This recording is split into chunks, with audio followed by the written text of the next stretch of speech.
And now we have another, we're calling this a recognition at the request of the person who would otherwise be receiving an award.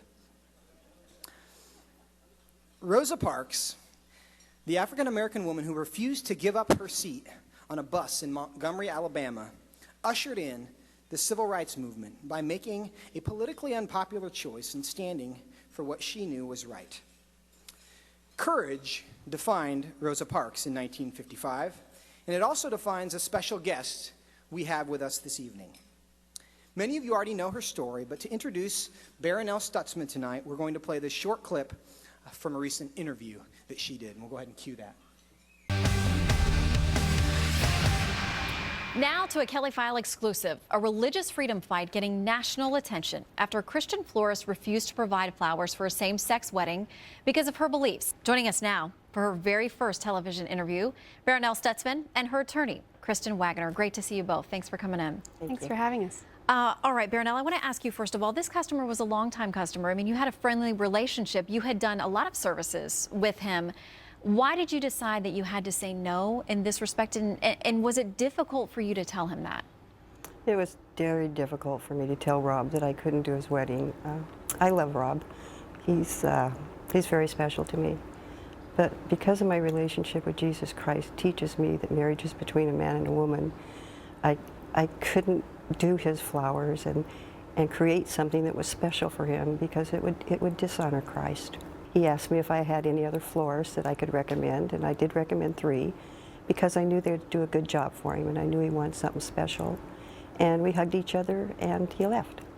And from what I understand, he was able to get services elsewhere from one of the folks that you recommended. But Kristen, this snowballed into something for a lot of people would be very unexpected from that conversation that you think is a friendly refusal to participate for very private reasons. Yes, the Attorney General contacted the couple. They didn't file the initial complaint. The Attorney General took it on after reading reports in the media. And the Attorney General has relentlessly pursued Barronelle ever since. The court's decision, as well as the Attorney General's actions, are sending a very clear, unmistakable message to Barronelle and anyone like her, which is that if you dare to decline, the government will bring about your personal and your professional ruin if you don't help celebrate same-sex marriage. And Barronelle, they offered to make you a deal. They said you pay this fine, but also stop refusing specific weddings, and we'll call it a day, and it's all over. And you said? No. It's not about the money. It's about freedom. It's about my 8 kids and our 23 grandchildren and the future and now. There's not a price on freedom. You can't buy my freedom. And if it's me now, but tomorrow it's going to be you. You got to wake up.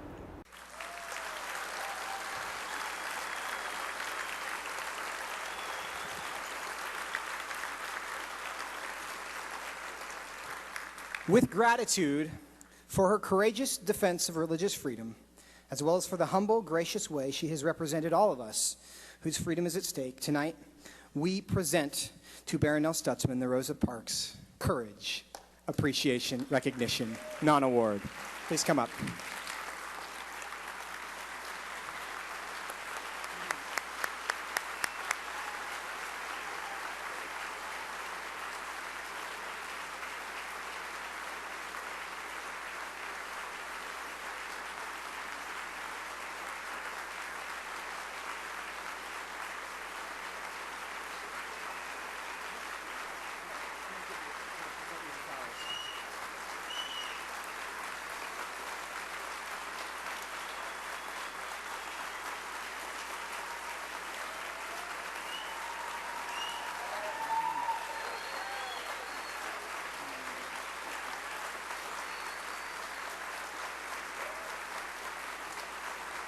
And since we couldn't give her an award, we're getting her flowers.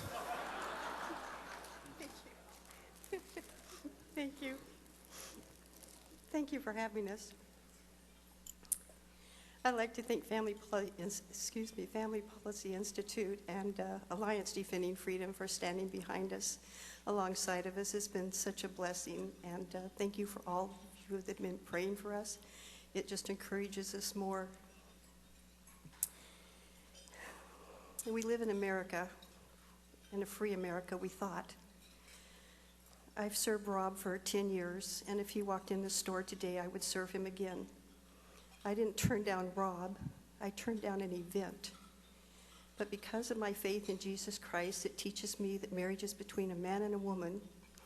We are being bullied, and we're being threatened, and we're being used as an example that if you don't, this is what's going to happen to you if you don't bow down to the agenda. If we don't stand, if we don't speak out, if we don't fight for our freedoms, whether religious or not, for the sake of our kids and our grandkids and our great-grandkids, if we don't stand up, why should they? Our First Amendment gives us the freedom of religion and expression. I am only one voice. You can't stay silent. You cannot sit this one out. You don't think it's going to happen to you? Neither did I. Thank you.